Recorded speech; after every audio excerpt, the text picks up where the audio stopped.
आज हम बात करेंगे लोक देवी करणी माता के बारे में। करणी माता का जन्म जोधपुर जिले के सुआब गांव में। इनका जन्म है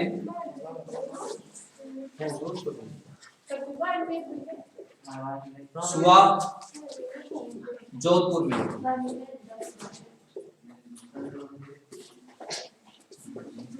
सुआब जोधपुर में इनका जन्म हुआ। सुआब गांव में,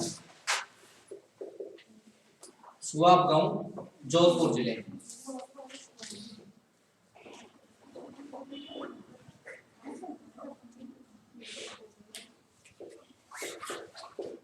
करणी माता चारण जाति में कीनिया वंश से थी। चारण जाति में कीनिया वंश से थी। इनका जन्म चारण जाति के कीनिया वंश में हुआ था। इनके बचपन का नाम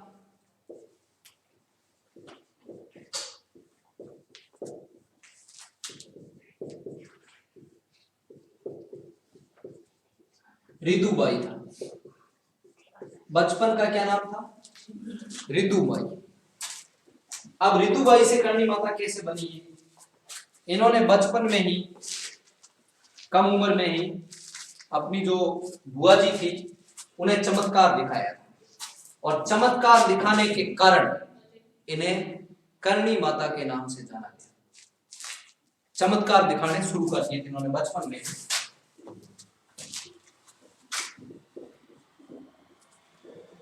बचपन में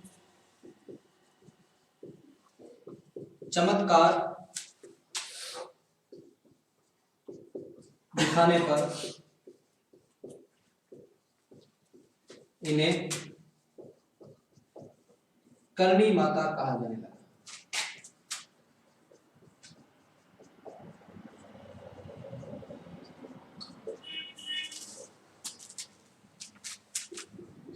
इनका विवाह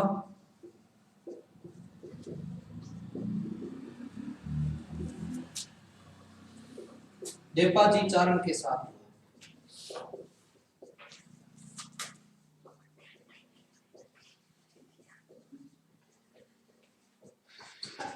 इनका विवाह किसके साथ हुआ था? देपाजी चारण के साथ हुआ था। बाल्यावस्था में इनका विवाह हो गया था। ये वैवाहिक जीवन नहीं जीना चाहती थी, ये भक्ति के जीवन में जाना चाहती थी। इसलिए इन्होंने देपाजी चारण के साथ अपनी छोटी बहन गुलाब देवी का विवाह करवा दिया। करणी माता की यानी रिदुबाई की छोटी बहन थी जिसका नाम था गुलाब देवी, क्योंकि ये वैवाहिक जीवन में नहीं जाना चाहती थी। कम उम्र में जब इनकी शादी हो गई, जब रिदुबाई बड़ी हुई तो इन्होंने वैवाहिक जीवन को त्याग करने का निर्णय ले लिया और देपाजी चारण के साथ इनकी जो छोटी बहन थी गुलाब देवी या गुलाब कंवर कहा जाता है, उनका विवाह उनके साथ करवा दिया। और इनका विवाह देपाजी चारण के साथ हुआ, लेकिन यह वैवाहिक जीवन नहीं व्यतीत करना चाहती थी। वैवाहिक जीवन नहीं व्यतीत करना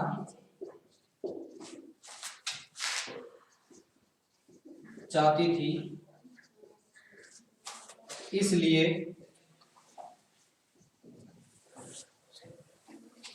देपाजी चारण के साथ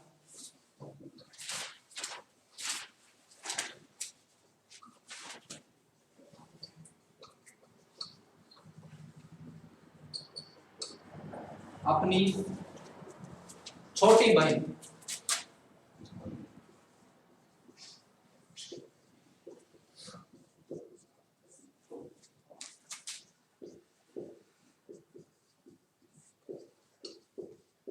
गुलाब देवी का विवाह करवा दिया।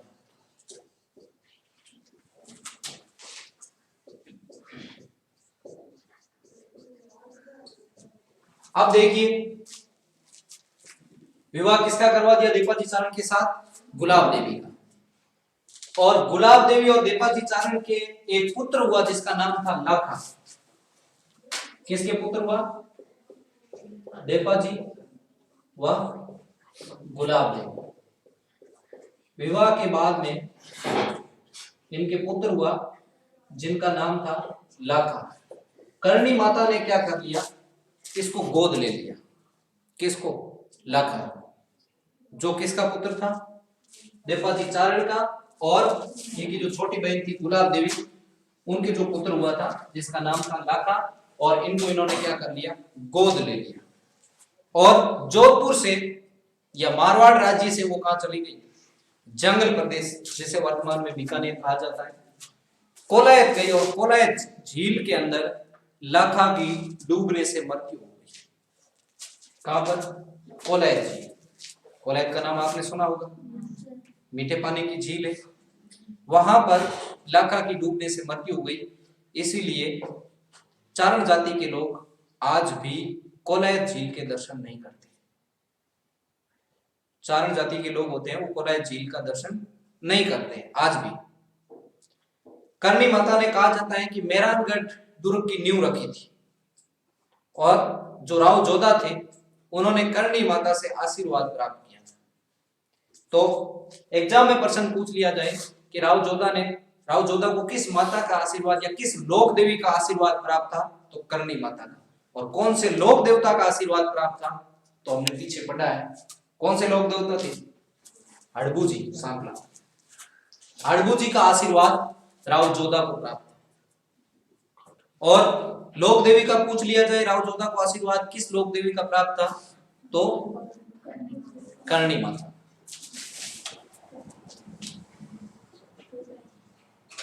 राव जोधा को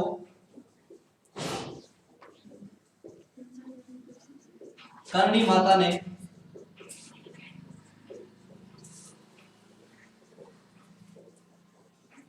आशीर्वाद दिया था। राव जोधा को करणी माता ने आशीर्वाद दिया था। राव जोधा है, उनको आशीर्वाद देने का काम किसने किया था? करणी माता ने किया था। इसके अलावा करणी माता ने मेहरानगढ़ दुर्ग की नींव रखी थी। मेहरानगढ़ दुर्ग कहां पर है? जोधपुर के अंदर।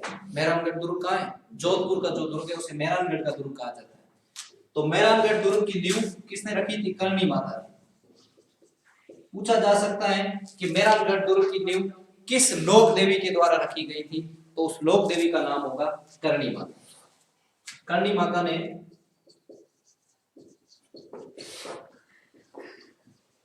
मेहरानगढ़ दुर्ग की नींव रखी।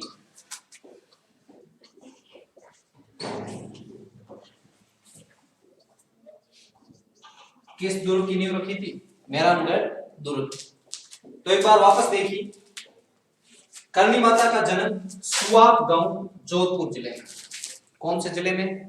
जोधपुर जिले में हुआ। बाद में बीकानेर चली जाती है, आगे अपन चर्चा करेंगे इनके बारे में।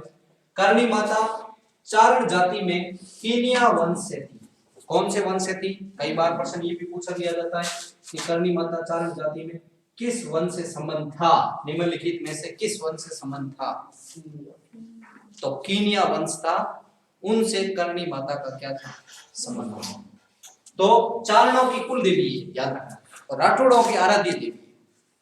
चारणों की तो कुल देवी, क्योंकि चारण जाति में इन्होंने जन्म लिया, क्योंकि जो देवी जिस जाति में जन्म लेती, जाति में जन्म लेने के बाद में उसे देवी के रूप में पूजा जाता है, तो उसकी क्या हो जाएगी? कुल देवी।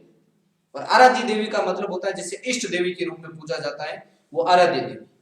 तो राठौड़ जो वंश है जिन्होंने जोधपुर में शासन किया, और राव जोधा है, राव बीका है जिसने बीकानेर की स्थापना की थी, ये जो राठौड़ वंश थे ये इनको अपनी क्या मानते हैं? आराध्य देवी मानते हैं, इष्ट देवी मानते हैं। इन्होंने बाद में राव बीका को भी आशीर्वाद दिया। पहले राव जोधा को आशीर्वाद दिया, फिर राव बीका को आशीर्वाद दिया, और उन्होंने बीकानेर राज्य की स्थापना की थी। जैसलमेर और बीकानेर के बीच में अक्सर युद्ध हुआ करते थे, हमेशा। और करणी माता के वहां पर जाने से, अंतिम गांव था बीकानेर का, वहां पर जो युद्ध होता था उस स्थान पर जाने के बाद में ये युद्ध रुक गए थे। सारी कहानी पढ़ेंगे, क्रम हुई। तो करणी माता चारण जाति में किस वंश से थी? कीनिया वंश से थी। बचपन का नाम इनका क्या था? तो रीतुबाई इनके बचपन का नाम था।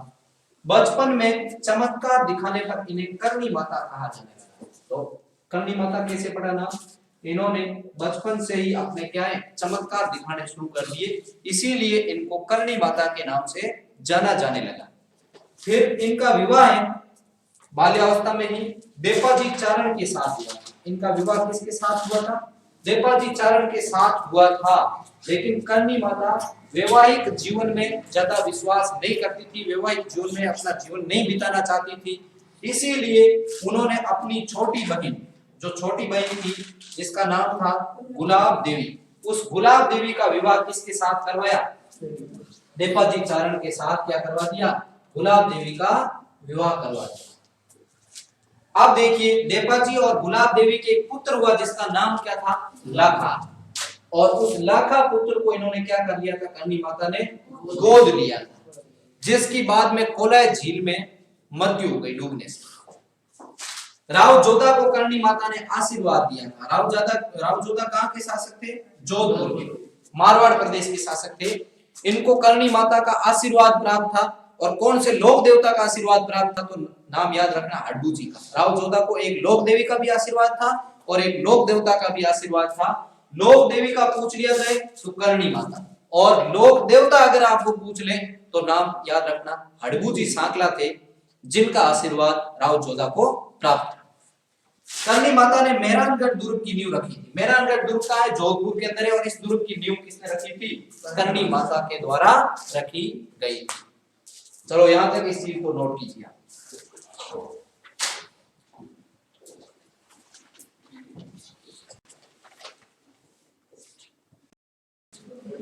अब देखिए करणी माता का जोधपुर तक का हमने पढ़ा। अब करणी माता आ जाती है बीकानेर। बीकानेर में नेड़ी गांव, ये सबसे पहले बीकानेर के नेड़ी या नेड़ी गांव में, नेड़ी गांव में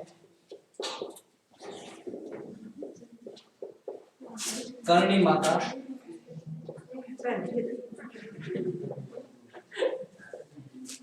माता आकर रहने लगी।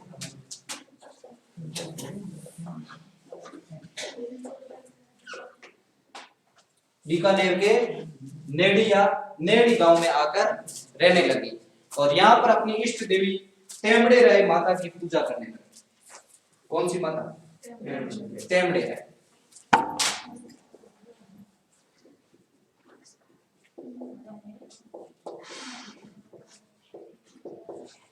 नेड़ी गांव में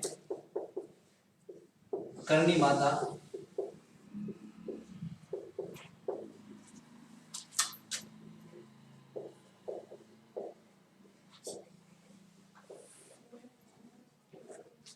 अपनी इष्ट देवी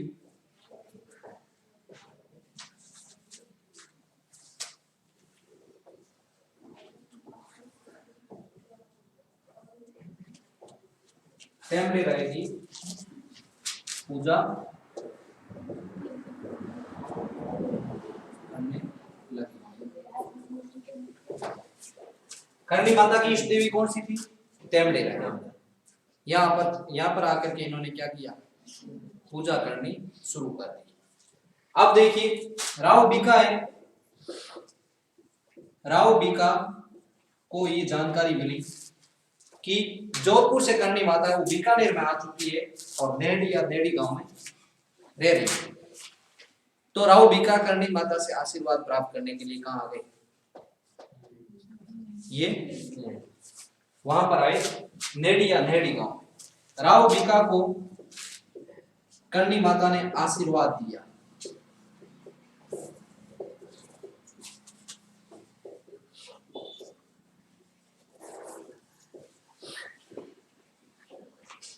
करणी माता ने आशीर्वाद दिया। अब राव बीकानेर 1465 के अंदर करणी माता के आशीर्वाद से यहां पर इन्होंने बीकानेर राज्य बसाया। राव बीकानेर किसकी स्थापना की? बीकानेर की स्थापना की, जो जंगल प्रदेश हुआ करता था। पहले कैसे था देखिए, ये जंगल प्रदेश हो गया, ये मारवाड़ हो गया, और ये जैसलमेर, ये जंगल प्रदेश, ये मारवाड़ या जोधपुर के द्वार, और ये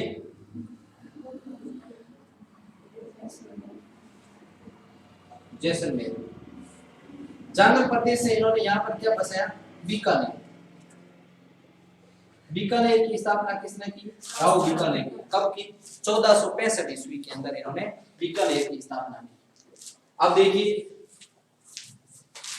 राव बीकानेर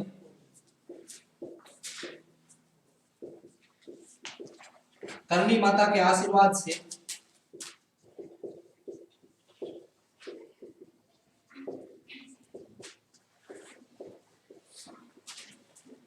आशीर्वाद से 1465 ईस्वी में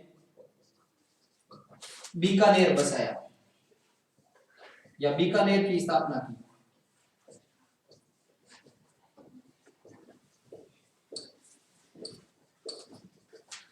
अब जो ये बीकानेर था, इस जंगल प्रदेश को जैसलमेर के शासक क्या कहते थे कि जंगल प्रदेश हमारा हिस्सा है, इसलिए यहां से जैसलमेर के जो शासक थे वो आक्रमण करते थे। इधर से बीकानेर कभी जैसलमेर पर यहाँ आक्रमण करता था और कभी जैसलमेर आक्रमण करता था। ऐसी स्थिति में क्या हुआ, हमेशा इनके बीच में आक्रमण होते रहते थे। तो राव बीका करणी माता के पास आते हैं, नेहड़ी गांव पर, जहां करणी माता अपनी इष्ट देवी तेमड़ी राय की भक्ति में हमेशा लीन रहती थी। वहां आते हैं, राव बीका कहते हैं कि आपके आशीर्वाद से हमने बीकानेर को बसाया, लेकिन बीकानेर है वो सुरक्षित नहीं है। कभी जैसलमेर के शासक यहाँ आक्रमण करते हैं तो कभी बीकानेर वाले आपस में लड़ रहे हैं। तो करणी माता वहां से चल करके बीकानेर के अंतिम गांव दियात्रा गांव, गांव का नाम है दियात्रा गांव, बीकानेर का अंतिम गांव है और जैसलमेर और बीकानेर की सीमा पर है, वहां पर आती है। यहां पर था गांव दियात्रा। कौन सा गांव? दियात्रा। ये मैं इधर बना लेता हूं। दियात्रा गांव के अंदर करणी माता आती है।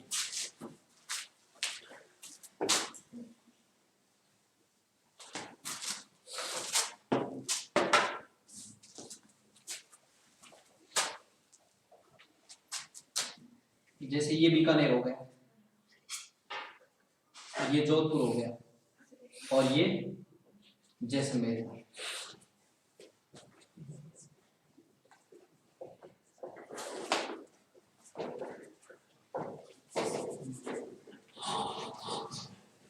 करणी माता यहाँ अंतिम गांव है, बीकानेर की सीमा में था अंतिम गांव जिसका नाम था दियात्रा। यहां पर आ जाती और यहां आने के बाद इन्होंने एक कलाई थी जिसका नाम था घेनेरू की तलाई।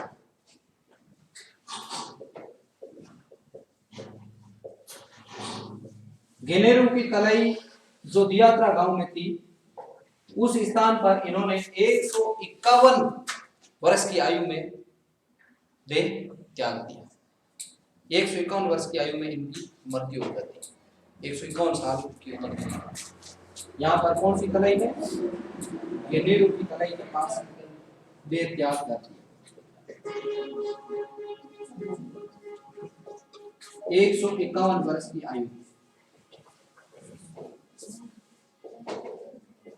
151 वर्ष की आयु में इन्होंने क्या कर दिया? देह त्याग किया। और करणी माता की मृत्यु के बाद में जैसलमेर और बीकानेर के बीच में जो आक्रमण होते थे वो हमेशा हमेशा के लिए बंद हो गए। उसके बाद कोई आक्रमण नहीं हुआ। अब देखिए, करणी माता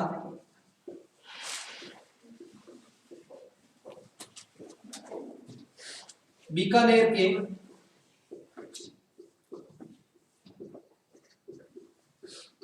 अंतिम गांव दियात्रा की घेनेरू की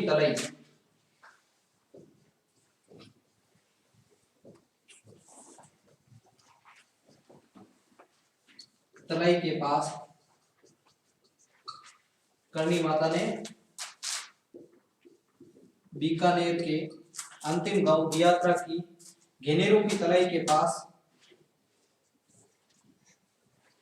दे त्याग दिया। 151 वर्ष की आयु में उनकी मृत्यु हो जाती है। कहां पर? दियात्रा। यहां पर करणी माता की छतरी बनी हुई। दियात्रा गांव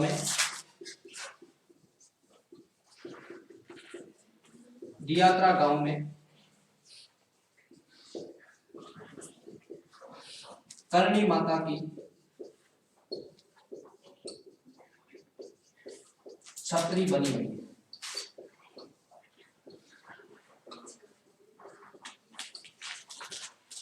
करणी माता चारण वंश की कुल देवी।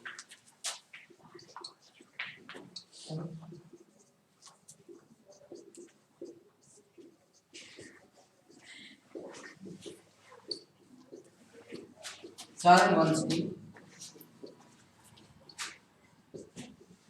कुल देवी या कुल देवी है, इसे लिख सकते हैं। चारण वंश की कुल देवी है वर्तमान में।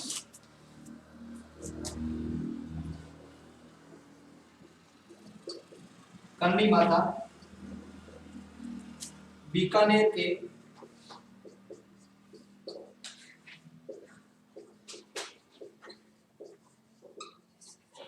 राठौड़ वंश की आराध्य देवी। बीकानेर के राठौड़ वंश की आराध्य देवी है। करणी माता बीकानेर के राठौड़ वंश की आराध्य देवी है। तो देखिए, करणी माता का जन्म जोधपुर में हुआ था, सुआब गांव में, और वहां से फिर ये बीकानेर आ जाती है। बीकानेर के अंदर, कोलायत के अंदर इन्होंने जो अपने गोद लिए हुए पुत्र को खो दिया, उसके बाद ये नेड़ी या नेड़ी गांव में वहीं पर रह करके अपनी इष्ट देवी तेमड़े राय की पूजा करने लगे। तभी वहां पर राव बीका आते हैं और करणी माता से आशीर्वाद प्राप्त करते हैं। करणी माता से आशीर्वाद प्राप्त करने के बाद में राव बीका ने 1465 ईस्वी में बीकानेर राज्य की स्थापना की। जंगल प्रदेश था, वहां पर इन्होंने किसको बसाया? बीकानेर राज्य को बसाया 1465 ईस्वी के अंदर। अब बीकानेर और जैसलमेर के बीच में हमेशा आक्रमण होने लगे, तो ये करणी माता के पास वापस आते हैं। तो करणी माता बीकानेर के अंतिम गांव दियात्रा में जाकर के वहीं पर रहने लगती है और घेनेरू की तलाई के पास इन्होंने देह त्याग दिया। उसके बाद करणी माता के वहां जाने के बाद में जैसलमेर और बीकानेर के बीच में कोई आक्रमण नहीं हुआ। करणी माता चारण वंश की कुल देवी है, यानी इनका जन्म चारण वंश की चारणों में किन्या वंश में हुआ था, इसलिए चारण वंश की क्या हो गई? कुल देवी हो गई। क्योंकि कुल देवी कौन सी होती है? जिस वंश में जन्म लेती है और उसी वंश के लोग उनको पूजते हैं, उन्हें कुल देवी कहा जाता है। और आराध्य या इष्ट देवी होती है जिस वंश में तो जन्म नहीं लेती, दूसरे वंश में जन्म लेती है, लेकिन फिर भी उनको इष्ट देवी के रूप में पूजा जाता है, तो वो आराध्य या इष्ट देवी। तो राठौड़ वंश में इन्होंने जन्म तो नहीं लिया, लेकिन राठौड़ वंश के लोगों को इनका आशीर्वाद बहुत प्राप्त था, इसलिए इन लोगों ने क्या किया? ये करणी माता है वो राठौड़ वंश की आराध्य देवी है। बीकानेर के राठौड़ वंश की आराध्य देवी है। यहां तक देखिए। अब देखिए आगे करणी माता का मंदिर।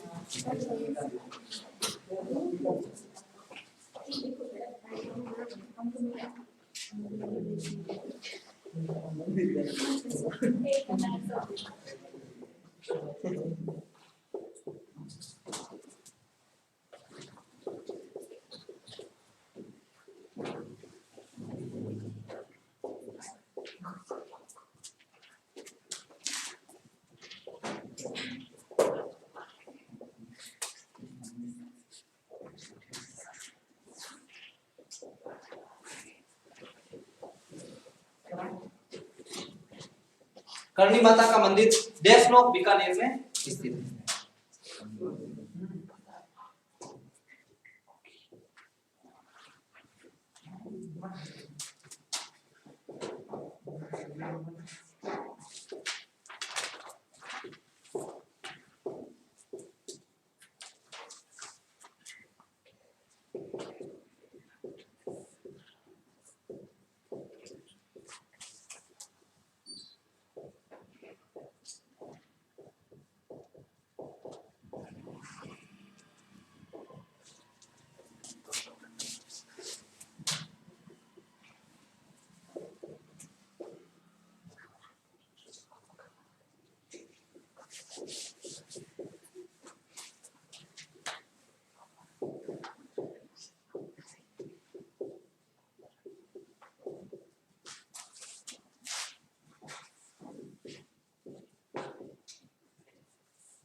अब देखिए करणी माता का मंदिर, यानी करणी माता का मंदिर कहां पर है? मुख्य मंदिर देशनोक बीकानेर में स्थित है।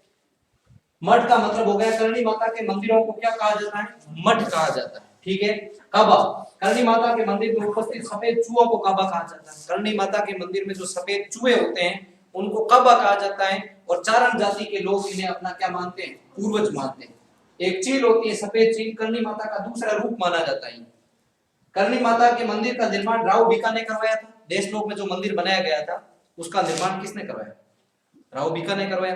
फिर पुनः निर्माण बीकानेर के कई शासकों ने करवाया, जैसे अनूप सिंह ने संगमरमर की जो पत्थर थी वो लगाई थी। और सबसे ज्यादा जो निर्माण पुनः निर्माण करवाया था वो करणी माता का पुनः निर्माण का काम महाराजा गंगा सिंह ने करवाया था। करणी माता का मेला चैत्र नवरात्र को बढ़ता है और अश्विन नवरात्र को। चैत्र नवरात्र के मेले को सेवकों का मेला भी कहा जाता है। और चूहों वाली देवी किसको कहा जाता है? तो चूहों वाली देवी भी किसको कहा जाता है? करणी माता को कहा जाता है। तो ये था करणी माता के बारे में, लोक देवी करणी माता के बारे में हमने पढ़ा। आज के लिए इतना ही, कल फिर मिलेंगे एक नई लोक देवी के टॉपिक के साथ। तब तक के लिए धन्यवाद। जय हिंद, जय भारत।